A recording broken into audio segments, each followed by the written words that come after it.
ગઈકાલે જ રાત્રે યુકે થી આવ્યો છું, પણ એક પ્રણ લીધો છે કે હવે જીવનમાં ક્યારેય ગુસ્સો નહીં કરું, કારણ કે બધા જાણે છે કે મહિપતસિંહને ખૂબ ગુસ્સો આવે, પણ એક બદલાવ લાવ્યો છું કે હવે જીવનમાં ગુસ્સો નહીં કરું. પણ ગુસ્સો નહીં કરું એની સાથે ચોક્કસ પ્રેમથી અમુક જે ટકોર મારે કરવા. તમારું નર્મદાબેન સિટી અમદાવાદથી આવે છે. બા તમે કેટલા વર્ષથી એકલા છો? લગભગ 10 વર્ષ થયા છે. મિત્રો ચોક્કસથી આ વિડીયોને એકવાર શેર કરજો. બાની ઉંમર કેટલી છે બા? 75 વર્ષના બા છે. 10 વર્ષથી એકલું જીવન જીવે છે. ધેટ મીન્સ માનીએ કે 65 વર્ષથી ઉંમરથી એ એકલા છે. આપણા ઘરની અંદર કોઈ 65 વર્ષનું વ્યક્તિ હોય એ એકલું જીવન જીવે, બા તમારે પેન્શન આવે છે? સમજવા જેવો પ્રશ્ન છે. કોઈ પેન્શન નથી, 1 રૂપિયાની આવક નથી, 1 રૂપિયાની ઇન્કમ નથી, અને 65 વર્ષની ઉંમરથી કોઈ વ્યક્તિ, એ ઉંમરલાયક વ્યક્તિ જો એકલવાયું જીવન જીવે. બા ક્યાં રહો છો તમે? ભાડાનું ઘર છે? ના, તમારું પોતાનું મકાન છે? પડી જાય એવું છે, બધું સળિયા દેખાય છે, તૂટી જાય એવું ઘર છે. હા, તૂટી જાય એવું. તમને લાગતું હશે કે બા એકલા છે, મારે આ ટકોર કરવી છે એ બંને દીકરાને. બા તમારે 2 દીકરાઓ છે ને? Yes. ભાઈ હું ગુસ્સો તો નહીં કરું, મહિપતસિંહે ગુસ્સો કરવાનું બંધ કરી દીધો છે. હું ચોક્કસથી તમારા સુધી આ એક મેસેજ મોકલી રહ્યો છું. હું તમારું નામ પણ નહીં લઉં. મારો ઇન્ટેન્સ તમને બદનામ કરવાનો, તમને ખકડાવવાનો, તમને ડરાવવાનો, તમને ધમકાવવાનો, તમને બીવડાવવાનો કે આ સમાજની અંદર નીચો દેખાડવાનો બિલકુલ નથી. મારો ઇન્ટેન્સ ફક્ત એટલો છે કે તમારા મમ્મી હજી જીવે છે. તમારા મમ્મી હજી એમની ઈચ્છા છે કે એ 2 દીકરાઓ એમને લઈ જાય. એ 2 દીકરાઓ એમને એમની માને જે સમયની અંદર જ્યારે તમને જન્મ આપ્યો હતો, જ્યારે તમને એ ઉચકીને ફરતા હતા, અને જે અજબો સપના જોયા હતા કે મારા અંતિમ સમયની અંદર મારા દીકરાઓ મને ઉચકીને ફરશે, મારા ઘરની અંદર મને રાખશે, મને સારી રીતે જમાડશે, મને સારી રીતે મારા માથા પર હાથ મૂકીને મને રાખશે, કે મારા 2 દીકરાઓ છે, મારા ઘડપણની લાઠી બનશે. પણ આજે એ 10 વર્ષથી બા એકલા છે, તમને યાદ કરે છે. હું તમને અપીલ કરું છું, 2 હાથ જોડીને પ્રાર્થના કરું છું, આ બા તમારી રાહ જુએ છે. આજથી તો મારી પાસે રહેવાના છે, મારી પાસે જ રહેશે. હું તમને એવું કહેતો જ નથી કે તમે અમને લઈ જાઓ, પણ યાર કોઈ પણ માનું જે સપનું હોય એ એના દીકરા સાથે રહેવાનું હોય છે. તો તમને એક નાનો ભાઈ સમજીને મારી વાતની વિનંતી મતલબ માનજો કે પ્લીઝ તમે તમારી બાને લઈ જજો. બા શું કહેશો તમારા છોકરાઓને? હું તો જવા માંગતી જ નથી, એકલી રહું છું. કોઈ દિવસ આવે છે તો મને એમ નથી કહેતા કે મમ્મી તમે ખાધું, તમે દવા લીધી કે શું કર્યું. તાર મારા પાડોશી મને ટિફિન 2 વર્ષ થઈને આપે છે. 2 વર્ષથી એમના પડી ગઈ ને તારની, પડી ગયા હતા તમે? પડી ગઈ ને તારની કશું કામ નહીં કરી શકતી, એટલે મેં કપડાં, ખાવાનું, સવારે ચા ભાખરી બધું મને બેન આપી જાય છે. તો મારે જે ભાડું આવે છે ને એમાંથી હું પૂરું કરું છું. પડી જઈને એ ટાઈમમાં અઠવાડિયે મારે 2000ની દવા થતી હતી. તો જેમ તેમ કરીને દવા કરી મારે ભાડામાં અંદર એક રૂમ પાછળની ભાડે આવી છે. તો પેલા ઓછું ભાડું આવે છે બા? અત્યારે હમણાં ગયા પહેલા મહિનાથી ભાડું વધાર્યું છે, 4,500 ભાડું આવે છે. અને 4,500 ભાડાની અંદર તમે તમારું ઘર ચલાવો છો? અને એક આગળની રૂમ છે એનું 2,000 આવતું હતું. તો એમાં હું પૂરું કરું. એકલા જ છો?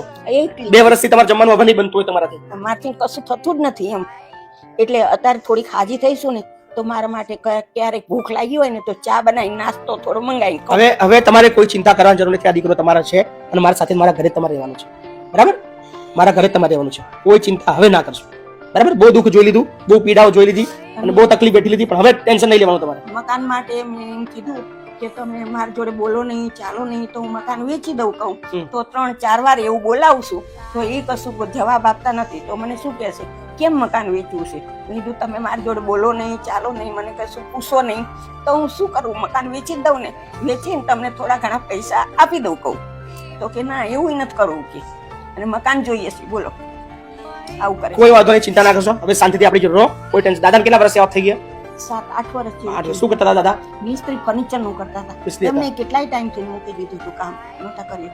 તો અમે એક રૂમમાં 600 રૂપિયા ભાડું આવતા હતા ને, દાદાનું હું 2 એમાં ચલાવતા. છોકરા કેટલા વર્ષથી અલગ રહે છે? નાનો બાબો તો હમણાં કોકે બતાવ્યું ને એને 5-6 વર્ષ જેવું થયું છે, 7 વર્ષ. અને લોકડાઉન થયા. મોટો દીકરો કેટલા વર્ષોથી જુદો છે. આજે એને 65 વર્ષથી હતા. કોઈ દિવસ મોટા દીકરાના ઘરની અમે કોઈ દિવસ ચાય નથી ફારી, કશું નહીં. અને આવીને હું ચોક્કસથી હું તમામ એ દીકરાઓને અપીલ કરું છું. કોઈ ફક્ત આ વાત કોઈ 2 દીકરાઓ માટે નથી, એ ગુજરાતની, ભારતની, સમગ્ર વિશ્વના તમામ દીકરાઓને કહું છું, તમે આગળ વધી જાઓ, તમારી પર્સનલ જિંદગીની અંદર આગળ વધી જાઓ.